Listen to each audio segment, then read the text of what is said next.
Hello friends, எல்லோரும் எப்படி இருக்கீங்க? நல்லா இருக்கீங்களா? இப்போ சென்னா குருமா எப்படி செய்கிறதுன்னு சொல்கிறேங்க.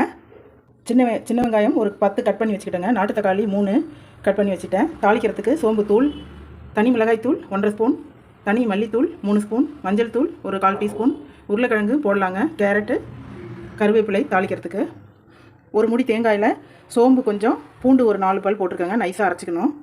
இப்போ இந்த சுண்டல் வந்து நம்ம வேக வச்சுக்க போகிறோம். என்னோடய குக்கர் 10 விசில் வந்தால் தாங்க நல்லா வேகும். 10 விசில் வச்சுக்கலாம். சோம்பு தூள் போட்டுக்கலாங்க, இது பொன்னிறம் ஆகட்டும். வெங்காயம் கருவேப்பிலை போட்டுக்கலாம்.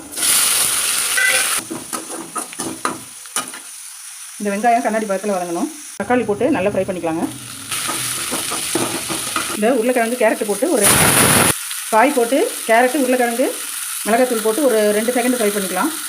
குழம்புக்கு சாப்பாட்டுக்கு வைக்கிற அரிசி 2வது தண்ணி ஊற்றிக்கலாங்க. சூப்பராக இருக்கும், நல்லா டேஸ்ட்டாக இருக்கும். ஃபஸ்ட்டு தண்ணி கீழே ஊற்றிட்டேன். குழம்புக்கு தேவையான அளவு கல் உப்பு சேர்த்துக்கலாங்க. பாருங்க, கல் உப்பு சேர்த்திங்கன்னா ரொம்ப பயங்கர டேஸ்ட்டாக இருக்கும். சுண்டல் வந்து நம்ம குழம்பு கொதிச்ச உடனே போட்டுக்கலாம்.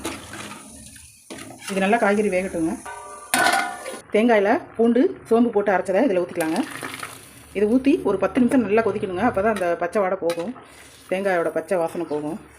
எல்லாம் தேங்காய் ஊற்றி ஒரு 10 நிமிஷம் கொதி வந்துருச்சுங்க. சூப்பராக இருக்குது குழம்பு, நல்லா வாசனையாக கறி குழம்பு மாதிரி இருக்குதுங்க. சாப்பாடுக்கு தாங்க இப்போ செய்கிறேன். சாப்பாடு, இட்லி, தோசை, சப்பாத்தி, பூரி இது 5த்துக்குமே யூஸ் பண்ணிக்கோங்க. சூப்பராக இருக்கும், அட்டகாசமாக இருக்குங்க. இப்போ நம்ம வந்து கிளைமேக்ஸ் சீன் வந்துட்டோம். இது மல்லித்தலை கொஞ்சம் போட்டுக்கலாம். அவ்வளோ. இந்த வீடியோ உங்களுக்கு பிடிச்சிருந்தா லைக் பண்ணுங்கள், ஷேர் பண்ணுங்கள், கமெண்ட் பண்ணுங்கள், சப்ஸ்கிரைப் பண்ணுங்கள். ப்ளீஸ் ஒரே ஒரு லைக் மட்டும் போடுங்க. ரொம்ப நன்றிங்க இந்த வீடியோ பார்த்ததுக்கு. தேங்க்யூ.